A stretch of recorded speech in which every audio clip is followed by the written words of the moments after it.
hopefully everybody has strapped themselves in, because this final game is going to be one wild ride, full of emotion, full of passion, and full of a chance to get that global championship spot and call yourself the best in all of the EU region. And we've called it yet again. No contestation coming out for Queasy and Thomas. Cringe and Noms, much respect to them. We have a match, Jacob. We have a match, as Merstash and Malabuka have not been contested either throughout this whole day 1 and day 2 of grand finals. They have duos in the area, but none of them fighting their side of the drop. I'm looking to see if there's any changes in the last match, but it looks like it's going to be a similar situation. So it's going to be all about setting themselves up for that late game, securing as much loot, as much damage as possible, as now that Queasy and Thomas are not contested entirely, they will have to focus a bit more on getting those tags. Misha, Tini are going to be the duo that's close by. Gotta be careful though, because Misha and Tini are known to pull out some sneaky tricks and really camp on the way to other players' loot paths, but uncontested, Queasy, Thomas, they're going to spend a ton of time in and around the buildings of Lavish Lair. So hopefully they just don't get too greedy for more loot than they can handle. Otherwise, that's when things will start to go sideways, and Queasy is moving over in that direction. He has to be careful. Luckily for him, he does hear some shots pop off. Chance to get some damage onto Teeny, but he has to be careful. There's so many dangerous players waiting in the wings all around this position, and with little builds left, it's a great decision for Queasy to disengage, because that would have been so bad for him to get caught out in the open.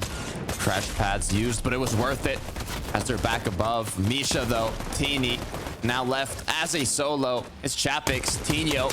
We're going to be capitalizing on this situation, but this is also huge for Queasy and Thomas HD, as all they really need to do here are take those pop shots.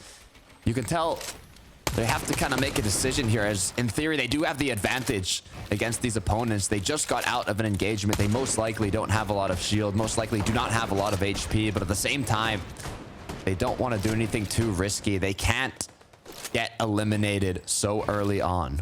Yeah, that'll basically be the tournament done and over with. And you can see Queasy just watching them like a hawk. Vital information for him and Thomas about when they can actually go for that medallion and the NPC to try to get that mythic loot. Merstash is going to find a huge treasure trove underneath after opening the vault. That double gold loot coming out of the vault. They get the gold hammer pump, a gold striker. They already have the mythic. If this is a game for Malabuka and Thomas off spawn, this is going to be the one where they could take it all. You gotta think what's on their mind right now, Jacob. Last match of the day, pressure on their shoulders. It all comes down to this from the qualifiers, semifinals, first day of grand finals, now the last match of the second day.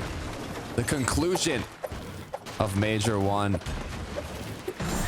It all really comes down to this. We can even take a look at what Queasy's doing here, as he was able to pick up an Elim, and that's already 6 points, Jacob. Yep.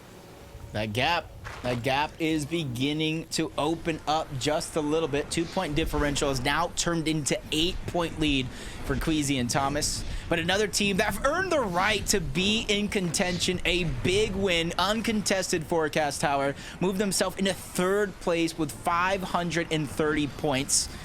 It might seem out of reach of that top 2, about 70, 80 points of separation, but a first place is worth 100 points and 6 points per elimination. So if we have the situation, Queasy, Thomas, Malabuka, and Merstash go down early, it would be wide open for them to take it all. Look, it's more than doable. Even Fadil and Reason at 500 points, basically. All it takes is one little hiccup from either duo in 1st and 2nd place here, and it will open up that shot for the others down below. Bevy's Pablo by Hazy Hillside. No duos in sight, as all our players here continue to prep themselves for the late game. Oof. Kieran Kudo probably saw this, and now that they're in contention, they said, nah. We'll give it up this game. You gave it to us last game. Pink and Vico land a monster of a shot on Yanis. Flixie's already weak. They have a huge advantage in this fight. Just not sure they got the memo just yet. Still another team looting up the scraps that are left over towards Reckless Railways. And then obviously, the tendency for Veno and Tayson to move over from Grand Glacier is going to be real in this position. But Yanis and Flixie have had enough. They're going to disengage on out, move back on over to Reckless Railways where they can heal up and regather some of that loot. Taking Vico now in control of the forecast tower. All the third parties they've had to go through, from Veno, Tayson, Janice, Flixie. As we look at our 4th place team, Reason and Vidil. 100 points, Jacob, you said it. That's what the Victory Royale can get you today, with 6 points per elim. We've seen it happen before, these massive matches. If they want first place, that's all they need. See, already they have the forecast tower in mind. There is one team positioned nearby, that's Hen and Vasquez. They have to be careful for it. They've been ready to fight for it more times than not throughout the weekend. It's a huge tool to their game plan, being able to make it far in some of these games. Boss has already spawned as well. Hen and Vasquez have control in terms of those pieces, but Vidil and Reason move in with ease to take down the boss, and now they'll be the ones with that reboot card to secure the first forecast tower. Huge benefit to this match. As they're able to get the forecast, they will be able to see those zones up ahead. And it's going to be crucial for their positioning as we look back at Sangil Marius, who did take one of the matches today. They're looking to kind of position themselves in a bit more of an elevated location. And for our previous match winners, Kiro and Kiduo, they've put themselves into a battle. This is not the time. You just had a phenomenal game going down here. Kind of end a dream run, but it's Veno and Tayson. They have different plans in their mind if they want to move up the leaderboard. At 350 points, they got to give themselves a shot. And that's going to come with maybe a 15, 20 elimination victory royale. At least there's a condition for them to try to win. Slightly out of reach and very, very risky. But Tayson and Veno, if they want to go ahead and advance to the global championship here this weekend, it's really the only way to do it. Tayson Veno currently in 16th place. Kiro Kiduo in 3rd. One of the duos here trying to hold on to their position. As you said it yourself, Jacob, top 2 do go to the global championships. So Kiduo and Kiro are just one position away from making it. But if Veno is able to get this knock, it could be the end for them. He hits the first shot. It's not going to be a crack. As he gets dropped down, 8 HP is what he's left with. The whole build fight is chopped down. And the pressure is on. Disaster strikes. The interesting thing is they don't necessarily know how weak Veno actually is. Tayson's trying to move in on another angle, alleviate the pressure. But our team, one of our top teams that's in contention, Aqua Noah on the other side, going against Malabuka and Mustache, now cut in a hard position, slowly but surely trying to back up. Third parties coming in, spraying in their direction, coming from fencing fields. This is going to be tough for them to survive, especially against Aqua and Noah. But I think they've had enough. They realize who they're going up against, and they quickly disengage on out. A breath of fresh air has been had for Malabuka and Mustache. Luckily enough, they did have the heals to recuperate the damage that was dealt. Now both looking healthy again. Still 3 shots in the chamber. Mustache with even more.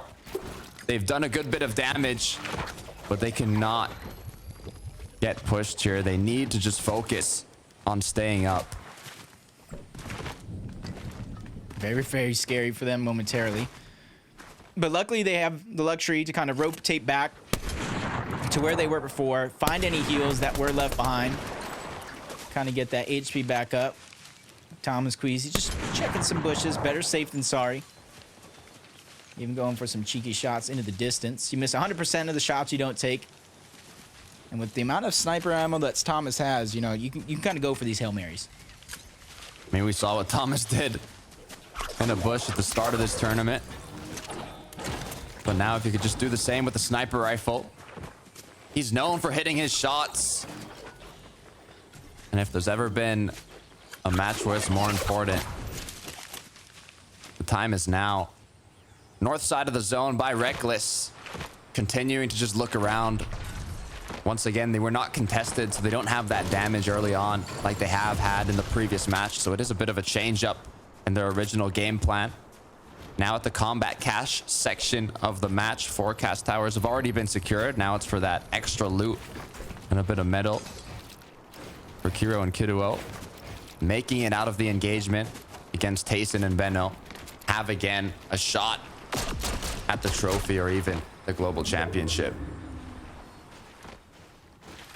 And good job for them to be able to not only like quickly react, but manage to be one of the first teams on over to their combat cache. A huge helpful amount of loot. You saw the shields gonna getting regenerated. And they have some for later on in this game, especially with the way Storm Surge has been dealing damage to some of these teams. Pablo and Bevies, almost uncontested over here towards Hazy Heel side. You said it yourself, nobody in sight early on in the game. That's just because they found that first elimination and pushed that second player so far out of sight. It wasn't even on the minimap. And now they hear another team. They don't necessarily know it's Venno and Tayson. Big heavy hitters that they could potentially go up against. Benno and Tayson have been looking extra hungry in this last match. Time in and time again, trying to push, trying to find that either sniper shot or big pump shot to damage their opponents and give them that option to keep pushing. With 40 duos up, 80 players, we're getting closer and closer to the midsection of the game here. As duos start rotating in, deciding, do we want to be more on that congested side? Do we want to go center? Do we want to stay up north?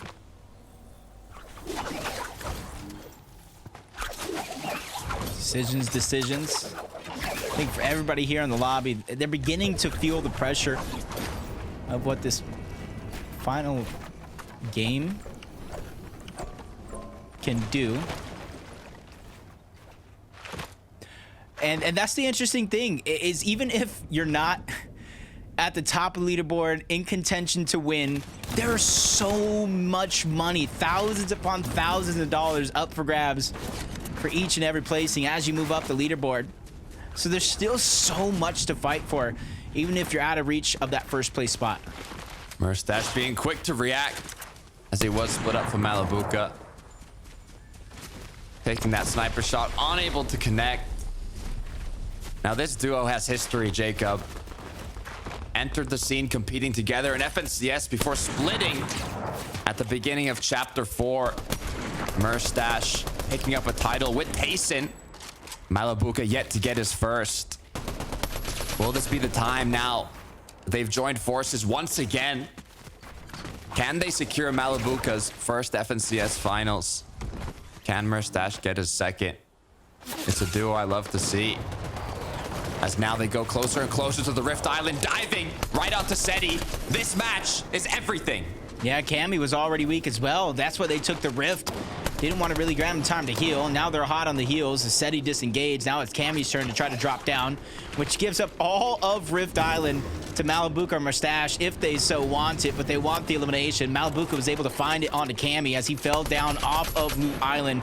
And now they have Seyyto in their line of sights, narrowly able to enter that rift to be able to escape, to live to tell the tale, and potentially get Cammy back in. This is big. This is very big for Merstash and Malabuka. That elimination, not only elimination, the knockdown and the elimination is going to be a huge benefit to the damage that they needed. Queasy as well with that elim they secured early on. Issue is, it wasn't even a knock. It was just one shot onto an opponent that was low. It gave them that 6 points, but it didn't give them as much damage as they would have liked. They have the loadout, they have the loot, but for Reason and Vadil, they also want more. They're getting backed up into a tough spot. That's Swizzy and Putrick they see on the other side, trying to get aggressive while they can. They too are in a position with enough eliminations mixed in with our top two going down just a little bit early. They could pull out an underdog victory, especially with how well they've been playing. Swizzy Putrick, though, not really wanting to give up on this fight. Great defenses, drop slayers, not wanting to give the video the shot that he's looking for. Continuing to find a replace, continuing to find an angle. Putrick not letting it happen as the pickaxes come through. The zone will be closing here in just 7 seconds, and they'll be able to know where they have to rotate to. Reason you can see is staying above to keep a good line of sight on the players in the surrounding area. Zone has pulled close to them. They don't have to rotate a long ways to still be in the edge, as now they're not really forced to do anything too urgently. No, they can literally just sit up there, gather information. They know teams below them, but now they can start to scout of which teams are positioned all around them on this island. So that way when they finally do make a rotation, maybe even in the next zone after that, it gets a pull, not in their favor. They know exactly where they want to rotate to. 451 points as we look aboard. Another duo, Geary's and Hari. Position just away from everybody else outside of Ruined Wields. 451 points. Like I said, even for those that may not think they have a chance at that first place, they can line their pockets with thousands upon thousands. Over $800,000 up for grabs today. And once again, just a 2-point difference. The match started with a 2-point difference, and after a couple eliminations, we're back at it once again. Third place, 530 points. Might seem far, but anything's possible with 100 points for that victory royale and 6 points per elimination. It really all depends on what happens to these top teams. Queasy and Thomas, we can actually see where they're at on the threshold now. They got that small tag for the elimination. It's put them 130 above, but they're gonna need more. Yeah, it's just kind of the double-edged sword of getting that elimination early. You're able to get the points, but especially since Teeny was kind of chased around before he finally went down, there's really not enough damage when it comes to Surge, so there's no real feeling of comfortability. But on the other side, Malabuka Mustache, a couple of well-placed sniper shots, beaming into players' boxes, even getting into a close engagement versus another team. They're well above the damage threshold on top of Loot Island with very few things to worry about, at least into the next zone pulls on over. I mean, that knock-on elimination was crucial for the position that they're in now. As Thomas HD and Queasy, the numbers getting lower and lower, but the stress levels are rising. Storm Surge is active. At any second now, they could go from 37 above to below, as they need to find damage. Yeah, it's just a tough situation, and the switch up, the big difference of being contested versus being uncontested. They're not able to get the early damage, whether they win, lose, or draw the fight against Noms and Cringe, because they're no longer there at Lavish Lair. And with not too many teams rotating in that direction, it's going to be hard for them to try to figure out where. They're kind of forced into certain positions. Even with a sniper, Thomas is not able to find anything to work with. Luckily for him, Queasy landing a couple of shots, 18 above. But this is not a feeling of comfortability for this duo that has their eyes set on that first place. A miracle as now 223 above as players continue to get eliminated. Open up a bit of space, a little breath of air for the duo as they can focus now on their rotate. You can even see all the players by the Rift Island that are going to be making use of those rifts, of those launch pads close by. It should even open up that option to take shots on them as they rotate in. But the first thing they have to focus on is making it to zone, as Thomas has lost a bit of shield. Not cracked yet, though. Yeah, forced to stagger in that position. Those are the dangers of rotating on foot. Instead of taking those rifts, you see everybody that was positioned towards Loot Island making their way on over. Queasy and Thomas were looking like one of the first teams to try to make it to zone. Now they're going to be one of the last, and they fall below the damage threshold, so they have no other choice but to look back of zone where they see a fight going on. Now damage being dished out. They fall even further below. This is a nightmare of a situation for Queasy and Thomas to be in. Forced to pop the floppers. Doesn't look like they have a lot of shields. Only thing helping them is that medallion. As now Grapple Blade's forced to get into zone. It's gonna be Phaser and King holding them, but the snipe, it's hit by Thomas HD. Is it gonna be enough to continue the pressure though? He hits the knock, but this is his chance. He's staggered, focused. That's low-key on the other side along with his duo. Queasy's trying to move in on the other side, but nothing is given. Everything is earned in a situation like this. And I do believe King was able to get the revive back on up to Phaser. And Thomas Queasy still flirting with disaster when it comes to that Storm Surge. The snipe to put them back into the match. Now, 60 above. That is what put them in the position they are in. Big pots now being put to good use. Floppers still available, as they have a bit more time to get the rest of the damage they need. And it looks like they're going to do it aggressively. This is their chance right now. It's almost an all or nothing situation, but Queasy's dropped. Queasy's dropped. Phaser's able to get the knock. He's trying to save the day. Thomas with the backfire. Gets a knock back onto Phaser. This is everything for Queasy and Thomas. King is getting backed up little by little. Medallion not able to help out Thomas because it's in the inventory of Queasy. Trade for revive, but Kiro and Kaduo, they cause destruction. That was a huge blessing in disguise for Thomas and Queasy because now they're free to get this revive back on up. The third place duo finishing off Phaser and King, as now Thomas and HD and Queasy are gonna be able to heal up, but they're still 42 above. They need more damage. One more snipe shot is all Thomas needs to hit here. You can see the difference in the leaderboard is nothing between first and second. How are they still up, Jacob? 8 points. 8 points is the difference. I'm not sure how they're doing this, Takata, but they are making it work. Down on Surge against adversity. Talk about making history. Now we're making it entertaining. But Kiro and Kaduo are looking to play busters to everything that's going on. No placement points just yet. One more team still needs to go down. Aqua and Tayson, they're both going to be knocked for their respective teams as well. Pressure is still on. Malabuka and Merstash looking healthier than ever, while Thomas HD and Queasy fight for their lives. 5 above. They have a bit more heals to hold off, but still, Storm Surge has been attacking him throughout a majority of this match. The curse in disguise of not being contested. Just 41 above, but as the players begin to rotate, 8th zone has appeared. This is going to open up options to get that damage. Yeah, the biggest thing that's keeping them alive is the constant hot potato with that medallion. No real shields to their name. You mentioned the floppers. 41 zone beginning to move in. This is where it's going to get tough for Queasy and Thomas. And as soon as the edit's open, Thomas takes a ton of damage. Shields getting dropped. Medallion is in the inventory of Queasy, so he's not going to have time to get the shields on back. And now he falls below the damage threshold. Adversity at its finest as Queasy remains the target of multiple players in the lobby. Forced to pop a flopper up to 74. Medallion gets dropped. Thomas now will be able to recuperate shield once he picks this up. But it's Pablo. It's Bevies knocking on their door. Are they going to be able to get out? Grapple Blade comes through. Rotate continues. 55 below. It's not going to be an easy rotation by any means. And the point gap has lessened from 8 back down to 2.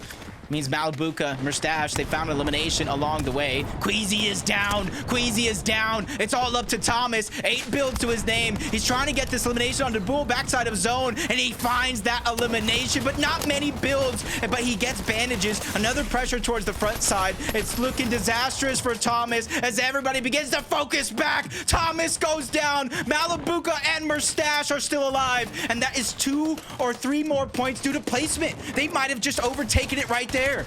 All they need to do is stay up. The closest duo now, Kiro Kiduo, were in 3rd place, creeping on behind Merstash and Malabuka. They need to find them in this late game. They need to eliminate them. Just about 1 more placement, 1 more elimination will be official for Malabuka and Merstash to take this game. Kiro and Kaduo still waiting in the wings, 32 below. They still have a chance right now. They're still over 60, 70 points on the board in terms of placement if Malabuka and Merstash can go down. Malabuka's cracked. The fresh is on. He gets knocked. It's all up to Merstash. This could be it. The comeback from Kiro and Kiduo. If Merstash goes down, he cannot let that happen. I'm not even sure if a placement came in by the time Queasy Thomas went down. Not just yet. Merstash still needs to be able to clutch up. He's been in this situation before 1 year ago, and he was on the victory end along with Tayson of a close race. But now it's going to be put to the test yet again. He's under pressure, getting shot from different angles, 83 HP. He's well above the damage threshold, and he still finds a way to stay alive. Even dodging zone along the way, but he goes down. Merstash goes down, but he picked up more points in terms of placement. It is all up to Kiro and Kiduo now. They need to secure the victory royale. They need to get eliminations, but with no builds to their name, they have to act fast. There's a ton of placement points on the board, but they're going to need eliminations mixed in with that if they want to take it overall. Kiro and Kaduo, I don't even know if they know the situation that they're in right now. They're still trying. Medkit. Oh no. Duo partner has went down. It's all up to Kiro. He has no materials. He's on the edge of zone. No more medkits now, as he might be able to pick up a bit of loot. It's even more medkits. The blessing as he grapples on in. He didn't grab the medkits though. He panicked. He went to the front of zone. Doesn't grab materials either. Kiro has to dig deep. He got 6 more teams, 7 more teams down worth of placement points. 581. He needs to be able to push himself over the edge, but there are so many teams in his path ready to stop him. Now the rotate continues. Shot connects. The Vico eliminated. That's one on the board. Materials recuperated. Now ahead of zone. This is legendary right now. He's earned this spot. First elimination has been found, but once again, running out of builds, running out of time. You see him looking all around, trying to look to the backside of the zone. Can he find anybody sneaking around? There are so many duos on top of that layer that he's at. Seyyto, Andilex, they cut him off in front. Kiro finally goes down. He didn't get enough points.